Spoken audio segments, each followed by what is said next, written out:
तो Python developers स्वागत है। आज हम एक बहुत ही कॉमन और सिरदर्द बनी हुई प्रॉब्लम को सुलझाने वाले हैं। अगर आप फ्लास्क ऐप के अंदर प्लेराइट इस्तेमाल कर रहे हैं तो मैं शर्त लगा सकता हूं कि आपने ये रन टाइम एरर जरूर देखा होगा। पर रुकिए, ये कोई मामूली बग नहीं है। तो चलिए आज इसकी तह तक जाते हैं और देखते हैं कि इसे हमेशा के लिए कैसे ठीक किया जा सकता है। असल में इस एरर की जड़ एक टकराव है। ये कोई छोटा मोटा बग नहीं, बल्कि एक आर्किटेक्चरल क्लैश है। मतलब फ्लास्क और प्लेराइट के काम करने का तरीका ही इतना अलग है कि जब वो साथ आते हैं तो ये टकराव होना तय है। तो इसका सही समाधान जानने से पहले ये समझना बहुत जरूरी है कि आखिर ये टकराव होता ही क्यों है। चलिए 1 मिनट के लिए फ्लास्क और प्लेराइट दोनों की दुनिया में झांक कर देखते हैं। देखिए, फ्लास्क की दुनिया है सिंक्रोनस, मतलब एक लाइन में एक एक करके काम करना, बिल्कुल पुराने पारंपरिक तरीके से। वहीं दूसरी तरफ प्लेराइट की दुनिया है एसिंक्रोनस, मॉडर्न और इवेंट ड्रिवन। ये एक साथ कई काम निपटा सकता है और बस यहीं से सारी कहानी शुरू होती है। तो होता यह है कि फ्लास्क का अपना इवेंट लूप तो पहले से चल ही रहा है, राइट? अब जैसे ही आप उसमें प्लेराइट रन करते हैं, वो अपना एक और बिल्कुल नया इवेंट लूप शुरू करने की कोशिश करता है। और बस एक चल रहे लूप के अंदर दूसरा लूप, सिस्टम कंफ्यूज हो जाता है और बूम, ऐप क्रैश हो जाता है। ये स्टैक ओवरफ्लो का जवाब बिल्कुल सही नब्ज पकड़ता है। अब इंटरनेट पर कुछ लोग कहेंगे कि अरे नेस्ट एसिंक आईओ यूज कर लो, प्रॉब्लम सॉल्व हो जाएगी। लेकिन मैं बता दूं, ये एक बहुत ही खतरनाक बैंडेड है। ये ऐसा है जैसे घाव पर बस पट्टी लगा दी, उसे साफ नहीं किया। ये उस वक्त तो प्रॉब्लम छिपा देगा, पर बाद में प्रोडक्शन में ऐसे ऐसे इश्यूज लाएगा कि समझ ही नहीं आएगा कि हो क्या रहा है। तो साफ है, जुगाड़ से काम नहीं चलेगा। हमें चाहिए एक सॉलिड, एक मजबूत आर्किटेक्चर। चलिए अब देखते हैं इस प्रॉब्लम को जड़ से खत्म करने के 3 सबसे भरोसेमंद तरीके। हमारे पास 3 बिल्कुल अलग अलग समाधान हैं। पहला है थ्रेडेड डिस्पैचर, दूसरा सेलेरी वर्कर और तीसरा फास्ट एपीआई माइग्रेशन। हर एक का अपना यूज केस है, तो ध्यान से देखिएगा कि आपके लिए कौन सा बेस्ट है। पहला और सबसे सीधा साधा तरीका है थ्रेडेड डिस्पैचर। इसमें हम क्या करते हैं कि प्लेराइट को एक अलग ही थ्रेड में, मतलब एक साइड कार की तरह चलाते हैं।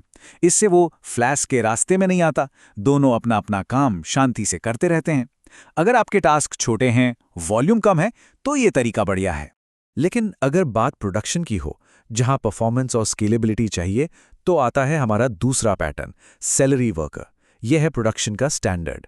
इसमें वेब सर्वर खुद ब्राउज़र चलाना जैसा भारी काम नहीं करता। नहीं, वो ये काम आगे पास कर देता है, एक डेडिकेटेड टास्क क्यू जैसे कि सेलेरी को। और इसके फायदे अरे कमाल के हैं। यूज़र को तुरंत रिस्पॉन्स मिलता है, क्योंकि सर्वर तो फ्री है।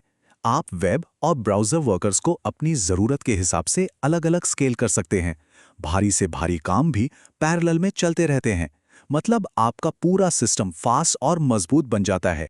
और अब आता है तीसरा और सबसे मॉडर्न तरीका, फास्ट एपी माइग्रेशन। देखिए, अगर कोई नया प्रोजेक्ट शुरू हो रहा है या किसी पुराने प्रोजेक्ट को बड़ा अपडेट मिल रहा है, तो सबसे अच्छा है कि फास्ट एपी जैसे एसिंक नेटिव फ्रेमवर्क पर ही मूव कर लिया जाए।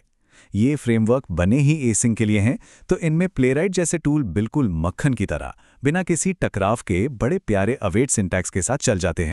चलिए, तो आपने इन तीनों में से कोई भी पैटर्न चुना हो, एक ऐसी जबरदस्त ऑप्टिमाइजेशन टिप है जिसे कभी नहीं भूलना चाहिए, और ये दिखाती है कि रिसोर्स मैनेजमेंट का असली पावर क्या होता है। एक बात हमेशा याद रखिए, ब्राउज़र बहुत हैवी होते हैं। एक बहुत कॉमन गलती जो लोग करते हैं वो ये है कि हर छोटे छोटे काम के लिए एक नया ब्राउज़र इंस्टेंस लॉन्च कर देते हैं। ये बहुत ही इनएफिशिएंट है। तो इसका उपाय क्या है?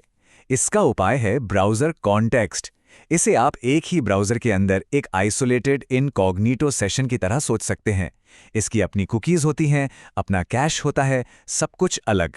और सबसे अच्छी बात, ये बहुत हल्का होता है। अब जरा इस टेबल पर नजर डालिए, फर्क देख रहे हैं? नया सिलेनियम ब्राउज़र लेता है लगभग 380 MB, नया प्लेराइट ब्राउज़र लेता है करीब 215 MB, और नया प्लेराइट कॉन्टेक्स्ट सिर्फ 15 MB। जी हाँ, सिर्फ 15 MB। ये 10 गुना से भी ज्यादा का फर्क है।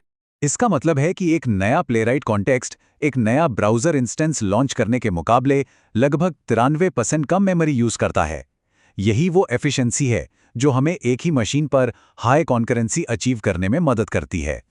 तो इस पूरी चर्चा से सबसे बड़ा सबक क्या मिलता है? हम क्या सीख लेके जा रहे हैं? सबसे पहली बात, वो इवेंट लूप एरर कोई छोटा मोटा बग नहीं, वो एक आर्किटेक्चरल प्रॉब्लम का सिग्नल है। दूसरी बात, ब्राउज़र ऑटोमेशन जैसे भारी कामों को हमेशा अपने वेब सर्वर से अलग रखिए। इसके लिए सेलेरी जैसा टास्क क्यू प्रोडक्शन के लिए बेस्ट है। और हाँ, रिसोर्स बचाने के लिए हमेशा ब्राउज़र कॉन्टेक्स्ट का इस्तेमाल करें, ना कि हर बार नया ब्राउज़र इंस्टेंस बनाने का। सीधी सी बात है, एक अच्छा आर्किटेक्चर किसी भी शॉर्टकट या कोड हैक से हमेशा बेहतर होता है। तो ये था फ्लास्क और प्लेराइट के एसिंक टकराव का पूरा समाधान। उम्मीद है कि इस वीडियो से मदद मिली होगी। अगर ऐसा है तो प्लीज़ इस वीडियो को लाइक करें और इसे अपने डेवलपर दोस्तों के साथ शेयर करें। और ऐसे ही और भी कंटेंट के लिए ललित ऑफिशियल को सब्सक्राइब करना बिल्कुल ना भूलें।